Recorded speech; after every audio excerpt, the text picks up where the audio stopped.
जय श्री कृष्ण सर। आप सभी का मेरे चैनल पर स्वागत है। सभी को परशुराम जयंती की हार्दिक शुभकामनाएं। आइए सुनते हैं परशुराम जी से संबंधित कथा। भगवान विष्णु के छठे अवतार परशुराम जी की जयंती वैशाख शुक्ल तृतीया को आती है।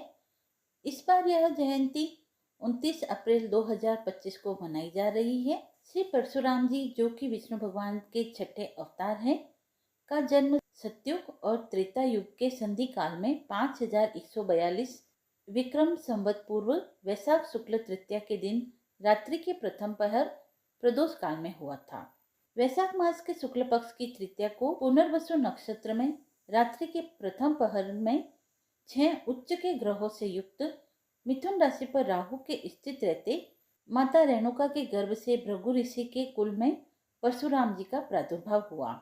ऋचिक व सत्यवती के पुत्र जमदग्नि, जमदग्नि रेणुका के पुत्र परशुराम थे। ऋचिक की पत्नी सत्यवती राजा गादी अर्थात प्रसेनजीत की पुत्री और विश्वामित्र की बहन थी। परशुराम सहित जमदग्नि के 5 पुत्र थे। शास्त्रों में यह बताया गया है कि परशुराम जी ने शिक्षा अपने दादा ऋचिक तथा पिता जमदग्नि तथा शस्त्र चलाने की शिक्षा अपने पिता के मामा राजश्री विश्वामित्र और भगवान शंकर से प्राप्त की थी। परशुराम जी योग, वेद और नीति में पारंगत थे। ब्रह्मास्त्र समेत विभिन्न दिव्य अस्त्रों के संचालन में भी वे पारंगत थे। त्रेता युग से द्वापर युग तक परशुराम जी के लाखों शिष्य थे।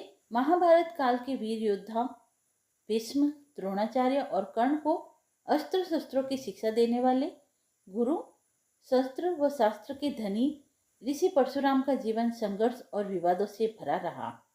परशुराम जी के 4 बड़े भाई थे। एक दिन जब सभी पुत्र फल लेने के लिए वन चले गए, तब परशुराम जी की माता रेणुका स्नान करने गई। जिस समय वह स्नान करके आश्रम को लौटी, उन्होंने गंधर्व राज चित्रकेतु को जल विहार करते देखा। यह देखकर उनके मन में विकार उत्पन्न हो गया। महर्षि जमदग्नि ने यह बात जान ली। इतने में ही वहां परशुराम के बड़े भाई रुक्मवान, सुषेणु, वसु और विश्वावसु वहां आ गई। महर्षि जमदग्नि ने उन सभी से बारी बारी अपनी मां का वध करने को कहा, लेकिन मोहवश किसी ने ऐसा नहीं किया। तब मुनि ने उन्हें श्राप दे दिया और उनकी विचार शक्ति नष्ट कर दी। फिर वहां परशुराम जी आए तो जमदग्नि ने उनसे यह कार्य करने के लिए कहा। उन्होंने पिता का आदेश पाकर तुरंत अपनी मां का वध कर दिया। यह देखकर महर्षि जमदग्नि बहुत प्रसन्न हुए और परशुराम को वर मांगने के लिए कहा। तब परशुराम ने अपने पिता से माता रेणुका को पुनर्जीवित करने और चारों भाइयों को ठीक करने का वरदान मांगा। साथ ही उन्होंने कहा कि इस घटना की किसी को स्मृति न रहे और अजय होने का वरदान भी मांगा।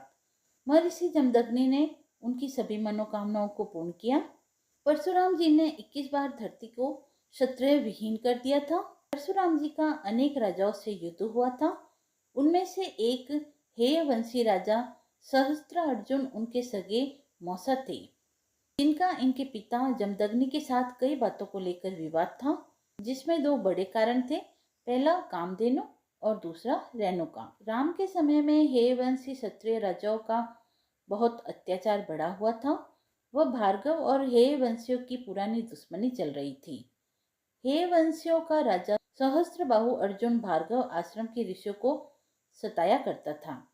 एक समय सहस्त्रबाहु के पुत्रों ने जमदग्नि के आश्रम की कामधेनु गाय को लेने तथा परशुराम से बदला लेने की भावना से परशुराम के पिता का वध कर दिया।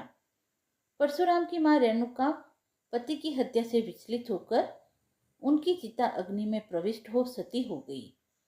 इस घोर घटना से परशुराम बहुत क्रोधित हुए और उन्होंने संकल्प लिया कि वे हेय वंश के सभी क्षत्रियों का नाश कर देंगे। इसी वचन के तहत उन्होंने इस वंश के लोगों से 36 बार युद्ध कर उनका समूल नाश कर दिया। तभी से यह भ्रांति फैल गई कि परशुराम जी ने धरती को 36 बार क्षत्रियों से विहीन कर दिया। हेय वंशों के राज्य की राजधानी महेश्वती नगरी थी, जिसे आज महेश्वर कहते हैं, जबकि परशुराम और उनके वंशज गुजरात के भड़ोच आदि क्षेत्र में रहते थे। परशुराम ने अपने पिता के वध के बाद भार्गवों को संगठित किया और सरस्वती नदी के तट पर भूतेश्वर शिव तथा महर्षि अगस्त्य मुनि की तपस्या कर अजय 41 आयुध दिव्य रथ प्राप्त किए और शिव द्वारा प्राप्त परशु को अभिमंत्रित किया। इन सभी तैयारियों के बाद परशुराम ने भड़ोत से भार्गव सैन्य लेकर हेयों को नर्मदा के तट पर बसी महेशमती नगरी को घेरने के लिए कहा। फिर उन सब ने मिलकर महेशमती नगरी को घेरा और उसे जीतकर व जलाकर ध्वस्त कर उन्होंने नगर के सभी हेय वंशियों का भी वध कर दिया। अपने इस प्रथम आक्रमण में उन्होंने राजा सहस्त्रबाहु का महेशमती में वध कर ऋषियों को भयमुक्त किया। इसके बाद उन्होंने देश भर में घूमकर अपने 21 अभियानों में हेय वंशी 64 राजवंशों का नाश किया। इसमें 14 राजवंश तो पूर्व अवैदिक नास्तिक थे। इस तरह उन्होंने क्षत्रियों के हेय वंशी राजाओं का समूल नाश कर दिया। परशुराम जी से संबंधित एक और कथा। सतयुग में जब एक बार गणेश जी ने परशुराम जी को शिव जी के दर्शन करने से रोका तो परशुराम जी रुष्ट हो गए और उन्होंने गणेश जी पर परशु से प्रहार कर दिया, जिससे गणेश जी का एक दंत नष्ट हो गया और वे एक दंत कहलाए। त्रेता युग में जनक, दशरथ आदि राजाओं का उन्होंने समुचित सम्मान किया। सीता स्वयंवर में श्री राम का अभिनंदन किया। द्वापर में उन्होंने कौरव सभा में कृष्ण का समर्थन किया और इससे पहले उन्होंने कृष्ण को सुदर्शन चक्र उपलब्ध करवाया था। द्वापर में उन्होंने ही असत्य वचन करने के दंड स्वरूप कर्ण को सारी विद्या विस्मृत हो जाने का श्राप दिया था।